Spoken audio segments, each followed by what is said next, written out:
عليكم ورحمة الله وبركاته. ازيكم يا احلى مشاهدين؟ النهاردة فيديو جديد عن ايه الحاجات اللي هتاخديها معاكي وتاكليها في العمرة. لو انت من هواة الاكل المصري، ولو انت من هواة انك تاخدي معاكي حاجات في العمرة. ماشي، هنشوف هناخد ايه معانا ونشوف عدده قد ايه. كل ده في تفاصيل الفيديو ده، خليكم معايا. يلا نبدأ. اول حاجة طبعا ان احنا ممكن نبدأ نشوف هناخد معانا ايه. اهو ادي الجبن اهي. حلو، ده كده لانشون. ممكن تحطيه في الفريزر قبلها، انا مجمداه اهو عشان يستحمل معاكي السفر وما يعفنش. ودي كده برضو جبنه، مثلا جوده، فلامنك، رومي، اي حاجه انت عايزاها برضو شيليها في الفريزر الاول عشان ما يحصلهاش حاجه، عشان ما تبص. هناخد كمان معانا تونه اهي. اهي التونه، انت بقى والعدد اللي انت عايزاه، انت والتونه اللي انت بتحبيها. هتاخدي تونه قد ايه زي ما انت عايزه يعني. انا من هواة التونه خلاص، عشان كده انا ما باخدش اكل معايا، انا بس بديكي فكره عشان تبقوا عارفين ايه عن خبره يعني. ممكن تاخدي معاكي كمان السردين، علب السردين دي.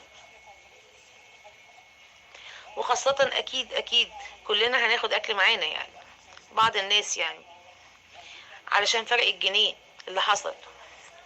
تاخدي برضو معاكي بلو بيف اهو، بيفي، علب بلو بيف اهي. اهي ممكن نرصها هنا ورا الجبنه كده. خلاص تقف اهو، نوقفها كده اهي كده. تمام، يبقى كده اخدنا تونه وعلب سردين. والتونه زي ما انت عايزه 10 20 زي ما انت عايزه. خدنا بلوبيف وخدنا جبنه وما تكتريش جبنه ولانشون، ما تكتريش عشان ده هيبوظ منك. وهناك درجه الحراره والتلاجة صغيره قوي، مش هتقدري تشيلي فيها حاجه. خدنا كمان جبنه مثلثات اهي. نيجي بعد كده نشوف. ممكن تاخدي ده معاكي، مهم قوي المنين ده مهم قوي المنين ده، انك تاخدي منه معاكي. تقدري تعمليه في البيت، تقدري تجيبيه من الفرن الفينو زي ما انت عايزه. مهم قوي تاخديه معاكي، تفطري بيه الصبح مع كوبايه شاي، مع كوبايه نسكافيه. بمناسبه الشاي والنسكافيه، ادي الشاي وادي السكر. تاخدي انت اللي يكفيكي، مالكيش دعوه بالعدد اللي انا حطاه، انت تاخدي اللي يكفيكي وبس. كل واحد عارف ايه اللي بيكفيه. ده كاكاو لو نفسك فيه وعايزه تحليه هناك. في ايه تاني؟ في نسكافيه كده، المشاريب، شاي، سكر، كاكاو، نسكافيه. نيجي بعد كده نشوف حاجات الطبيخ. الطبيخ انك انتي ضروري بتاكلي عيش. هتاخدي عيش ناشف. العيش ده متعارف عليه عندنا في مصر، العيش الناشف ده طبعا اهو، ده شكله بيبقى كده. ايه، تقدري تبليه، تقدري جميل، تقدري تاكليه كده كمان، طعمه حلو قوي مع جبنه اسطنبولي، مع كده هيبقى طعمه حلو قوي. فانتي بتاخدي معاكي كميه عيش كبيره. ممكن تاخدي شنطه لوحدها فيها عيش، لان العيش المصري هناك مش موجود الا في اجياد، ومش هتلاقيه كتير يعني. مفيش عيش في مصري هتلاقيه هناك ياما، ولا هتلاقيه في ابراهيم الخليل، ولا في عند النفق، ولا هتلاقي، مش هتلاقي العيش المصري. المتعارف عليه هناك الرقم واحد العيش الاكل الباكستاني، وبعد كده حاجات تانية يعني. العيش اللي هو العيش الفرنساوي، الفينو الفرنساوي. تاخدي معاكي العيش اهو. تاخدي معاكي كمان اللوبيا ناشفة، الفاصوليا الناشفة قصدي. هتتعمل بايه الفاصوليا؟ هتتعمل ببصل طبعا.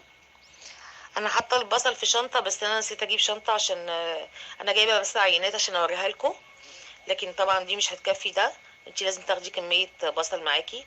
وده توم برضو، انا جايبه عينات عشان زي ما قلت لكم، بس اشرح لكم عليها عشان اوريك انت هتاخدي ايه.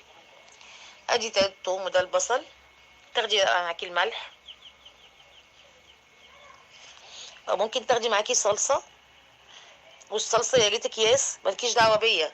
البرطمانات دي هتتكسر، الشنط بتتشال وتتهبد في المطارات من هنا لهنا. الحاجات اللي في الشنطه بتتكسر وكله بيبوظ يعني. فدايما حاولي تبقى الحاجات في اكياس احسن. ما تقولي واربطي شنطتك بحته قماشه تكون واضحه، ما تقوليش لا ده فلاحي وبتاع، لا عشان تبان. وما تقوليش الشنطه مميزه، لا الشنط كلها مميزه. يبقى احنا كده خدنا التونه والسردين والمشروبات والجبن بجميع انواعها، وخدنا المنين ده يتاكل بشاي مع المشروبات دي،